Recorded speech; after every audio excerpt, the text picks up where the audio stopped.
आपणक घर को पारा आसी बसा बांधुचंती कि पारा आपणक घरे बसा बांधिबा द्वारा कौन किछि अनुभव करुछंती कि पारा घरे बसा बांधिले घर उपरे की प्रभाव पड़े पारा घर को आसीबा शुभ ना अशुभ आसंतु जानिबा कौन कहे वास्तुशास्त्र। सकाळु सकाळु घरर बालकुनी कांथरे पारांक घुटुर घु शब्द तो आपण निश्चय शुणिथिबे।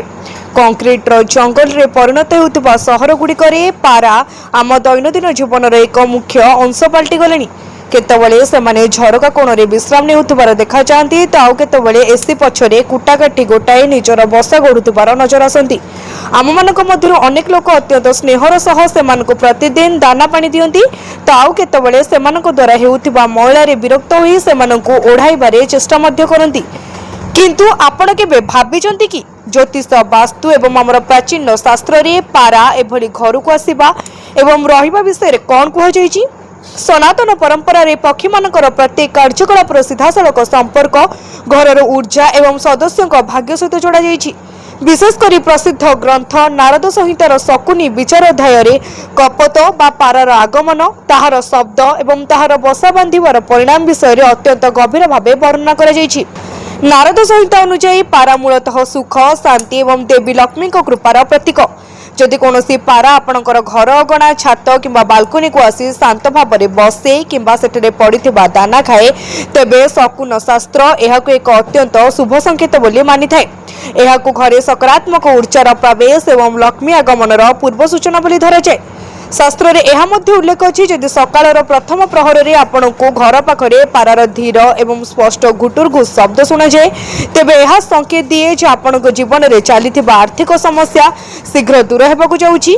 एही शब्द अटकी रहिथिबा काम गुडी को आगु बढ़िबा एवं व्यवसाय रे हठात लाभ हेबार सूचना दैथाय।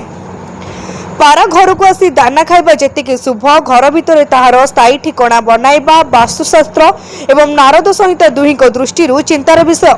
नारद संहितार स्पष्ट भाव कह जदि पारा घरर भीतर भाग जेपरिक आलमीरा उपरे झरका काच उपरे किंबा बालकनी सेड भितर बसा बांधि अंडा दिए तेबे सेठारे दारिद्र्य एवं मानसिक अशांति देखा दे। यार व्यवहारिक एवं वास्तु संबंधी कारण हेउछि पारा निज बसा पई सुखिला कुटा जाली एवं मैला एकाठी करिथाय।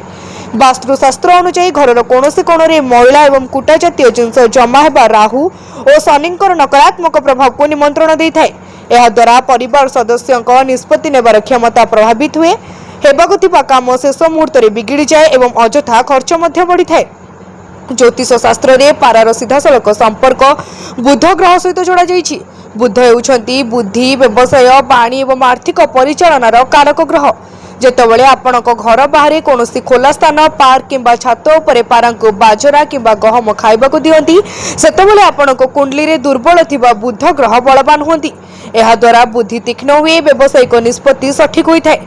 किंतु अन्यपटे जदि पारा बालकनी किंबा झरका भितर प्रचुर मैला करती एवं सही स्थान समय सापेक्ष सफा कर न जाए तेबे बुध ग्रह राहुंक दूषित प्रभाव रे आसी जाती। एहा द्वारा मानसिक त्रास गृह क्लेश एवं स्वास्थ्यगत समस्या देखा दी थाए। ब्यूरो रिपोर्ट तीर्थक्षेत्र लाइव।